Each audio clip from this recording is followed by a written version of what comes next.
Hey y'all, and thank you for tuning in to Hey God, I Want to Quit. This time we're going to talk about wanting to quit when facts create fear, okay? And what we see makes us afraid and makes us want to quit or give up whatever it is that God has called us to do. We're going to talk about that using Numbers chapter 13 and 14. So we're going to look at Numbers 13, really hanging out from 25 to the end of 13.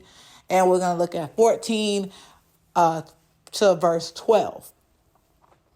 And I am going to be reading from the New Living Translation. Okay. So Numbers 13, we cannot exclude a couple of scriptures. So verse 1 starts out with the Lord saying to Moses, send out men to explore the land of Canaan, the land I am giving to the Israelites. Okay. Land I am giving. Who said that? The Lord. Okay. The land I am giving to the Israelites. We have to remember that. Now we get to verse 17, and Moses does exactly that. He has a leader from each tribe, which equals 12 men. That includes Joshua and Caleb, and he gives them instructions from starting with verse 17, where he tells them to scout out the land and come back and let us know, is the land good or bad? Is the people strong, weak, or few or many? Is the soil fertile or poor? Bring back some samples of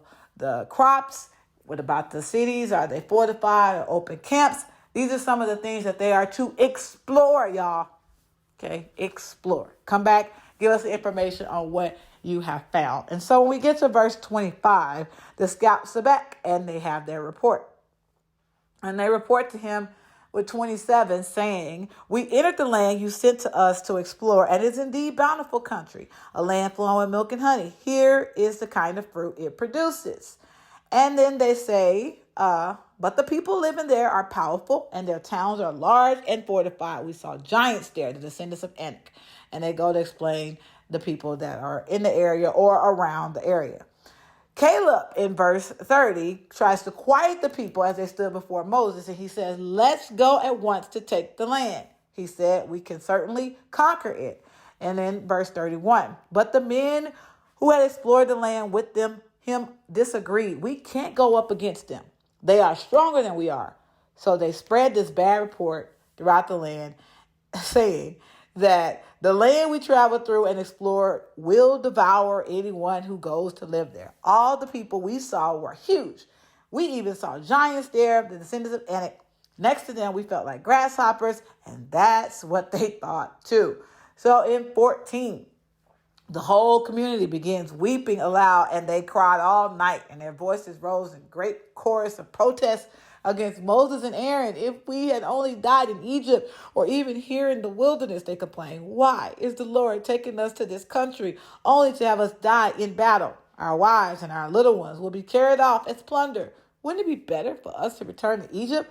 And then they decide to get a leader to take them back to Egypt. Now, verse 5, you have Moses and Aaron falling on their face before the community. You got verse 6, Caleb and Joshua tearing their clothing, and they say to them, the land we traveled through and explored is a wonderful land. And if the Lord is pleased with us, he will bring us safely into the land and give it to us. It is a rich land flowing with milk and honey. Do not rebel against the Lord, and don't be afraid of the people of the land. They are only helpless prey to us. They have no protection, but the Lord is with us. Don't be afraid of them. But the whole community began to talk of stoning Joshua and Caleb. And that brought out the glorious presence of the Lord. He appeared to all the Israelites at the tabernacle, and the Lord said to Moses, how long will these people treat me with contempt? Will they never believe me even after the miraculous signs I have done among them? Whoo, that last verse always gets to me. Okay, so that is the context, and that is what we're going to use today for our lesson. What we want to do is we want to look at what the children of Israel did, because I think that that's what we typically yield to or yield towards first. that's going to be our response, because we want to learn from them on what not to do, because they gave up, forfeited what God had promised for them. Okay, they did end up not going into the promised land that the Lord told us in verse 1 he was giving to them, all because of what they did here. So we want to make sure we don't forfeit, give up, quit on God because of, same issues. So let's see what they did. Number one of the major things that they did is that they allowed facts to create a fear. I mean, that's just plain and simple. We get to verse 27 and 28 is where they give the report, which is true and accurate, okay? That the land is flowing with milk and honey. We can see that the grapes are nice and large and luscious. We know that the people are strong, or they're giants, they're strong. The cities is fortified. Those are all truths.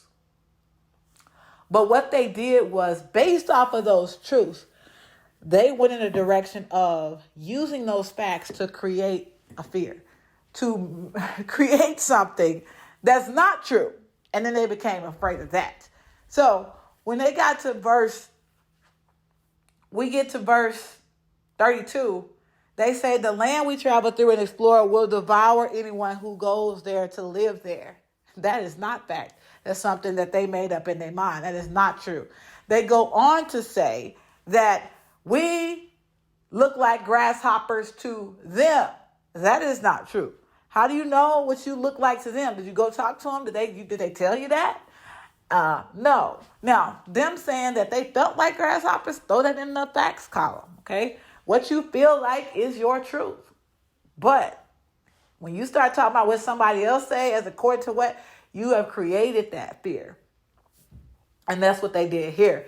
And the fear continues to create these stories, as it did in 14, where they started to lie on God that he brought them out there to be killed by the sword, and their children and wives to be plundered off.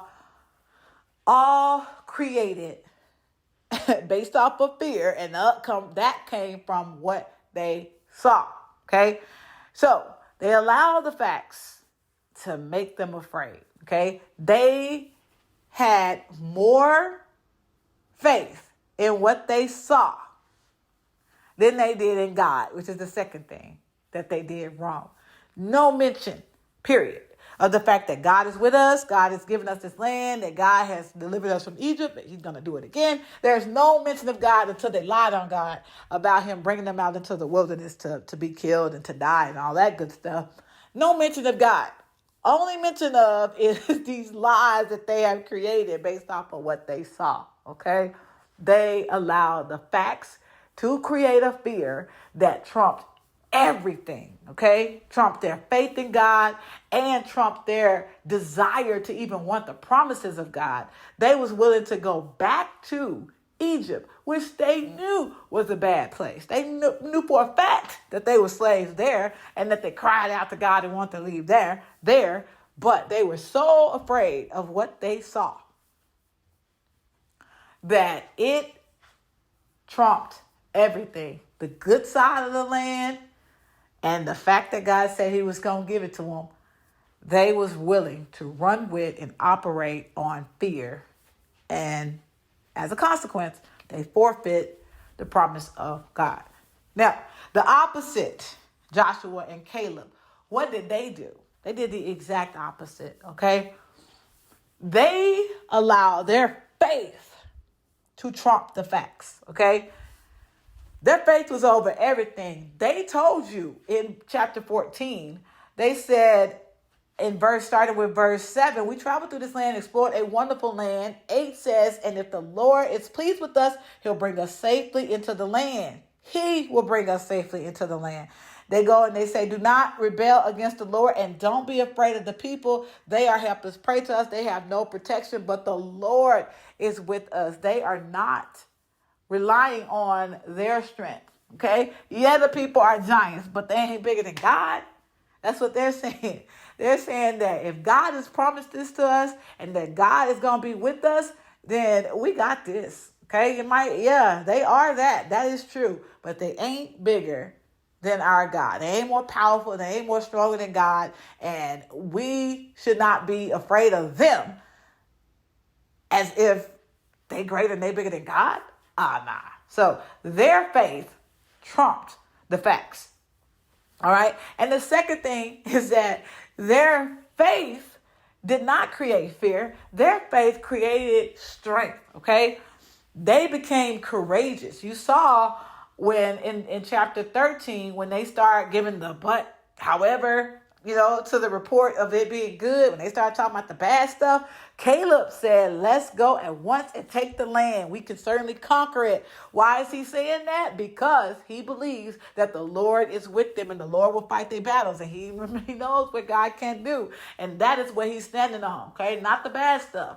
I am ready to do it if God is with us. Okay, I got the strength. I got the courage to do it. We saw them have courage to stand up to the people as they are talking about going back to Egypt, because they have that much faith in God and they're trying to strengthen their faith. Listen, don't do this. Don't fear the people. If God is with us, he's going to give us this land. Okay, they allow their faith to trump the facts. Faith, belief in what God can do, it made them strong enough to bypass what they saw, okay? And made them strong enough to where they saw no fear. All they saw is what God can do, okay? So that is the stance that we want to take, okay? You have to be strengthened in the Lord, because the facts are going to be there, okay? Let's bring it back to our everyday lives. You will be faced with a bad diagnosis, okay? A diagnosis that says it is cancer. It is whatever it is that you feared it was. You may be faced with, my job is going terrible. The economy is bad. That bill is due and I don't have the money for it. You might be faced with all of these things that are true. And it looks impossible and it looks like scary and it looks like you can't defeat it. But we want to do what Joshua and Caleb did, which is that you want to rely on your faith. First of all, God said he was going to give them this land. Okay? We want to stand on the promises of God. And if you don't have a specific promise that God specifically told you on a specific situation that starts to get tough and starts to, make you want to be fearful, then stand on promises that are stated to us in the Bible. He told us he'll never leave us nor forsake us. He said, seek ye first the kingdom of heaven and everything else will be added to you. He said, cast your cares onto him because he cares for you. He says, you do all things through Christ who strengthens him. There are so many. He says, hold your peace and let the Lord fight your battle. There are so many scriptures that you can use to strengthen your faith that God is in control and he's greater than the facts that's in before you. And if God said he's going to give you something or do something for you, I don't care what's before you. I don't care what's before you. He's greater than that. He's stronger than that. And he's going to do exactly what he said he's going to do. Okay? So remember God's promises. Strengthen yourself in his word. And you operate off of that. Now, I do want to say this. You may have to continue to strengthen yourself in his word. Because when you get over the hurdle one time, that does not mean that something else is not going to come up that's going to make you afraid again. Okay, another piece of fact is going to present itself and you're going to become afraid again. So what? Take it back to the Lord in prayer and be strengthened by what God said he will do for you. Okay, because never do we ever want to forfeit and give up what God has said and promised us. What you saw was good. It's a land flowing with milk and honey. We don't want to do that. We don't want to forfeit that. Never do we ever want to go back to something that we know is bad, because we trust more in the situation conquering us than we do God delivering us from it. No. And never do we ever want God to get to the point that he got in verse 11 of chapter 14, where he says, how long will these people treat me with contempt? How long they going to despise me? How long they're going to deny my powers? Have they not seen what I have done for them? I don't ever want God to look at me with a frowny face and like, really, Toya? Are you really going to quit and not give up and not fight and not try because you believe that this person standing in front of you has more power over you than I do? You believe that this situation, that this diagnosis, that this treatment, that this payment has more power and has the ability to stop you than my ability to make it proceed and go forward? Do you really? I don't want that, okay? And I hope you don't either, okay? So we do not want. Let's start with what we don't want. We do not want facts to trump our faith or create a fear and make us forfeit what God has for us, make us want to quit. What we want to do instead is allow our faith to trump facts, trump fear. God is greater than what we see and what we believe we see. And we want to allow that to strengthen us and give us courage to move forward so that we can obtain what God has for us. All right. Thank you so much for listening. I hope that this helps. If you have any comments or questions, please drop it in the comments below. And if you followed it this far, you might as well give it a like. And if you feel led to and you want to, then go ahead and subscribe to the channel. And then as we update and give more lessons on when we want to quit, because this is all based off of when I want to quit, okay?